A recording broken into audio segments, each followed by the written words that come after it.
Fulfilling the role of preacher on the Underground Railroad meant that you didn't really have to do anything on the Underground Railroad itself. Hi, my name is Jeremy, and welcome to Elwin Studios. The job of the Underground Railroad preacher is to spread anti-slavery sentiment, while the Underground Railroad itself is supposed to help slaves escape slavery. Preachers looked at the big picture. They're supposed to gain more followers and more people on their side, rather than just helping people get out. But in order to do this, people need to see how evil and cruel slavery really is. And what better person to show people this than a former slave?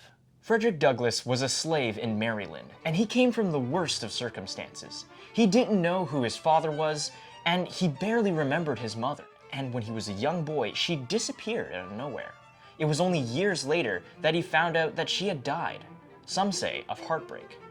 It was years of hard labor and hard slavery, of being beaten time and time again for Frederick before he finally decided to escape.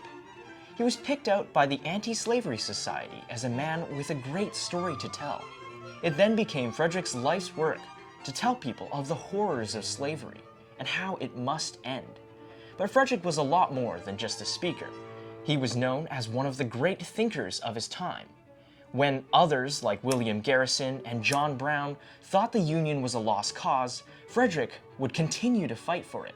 He wrote 3 autobiographies, he wrote many articles, he started his own newspaper, he went to Europe to gain support, and he even spoke to Lincoln many times during the Civil War.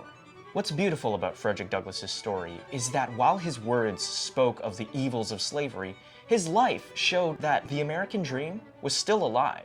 With the freedom that he obtained, Frederick became so famous that you're watching a video about him almost 200 years later. Frederick Douglass, along with others, had one goal in mind with the sermons, articles that he wrote, the newspapers, and the speeches that they performed. The one goal was to tell others of the curse that was plaguing the nation. And the more people that knew, the more people would try and get rid of it. Preachers weren't asking people to join the Underground Railroad, but the impact that they had on the country was so great that the Underground Railroad wouldn't be necessary anymore. If you want to learn more about the people that funded the Underground Railroad, you can click on this video here.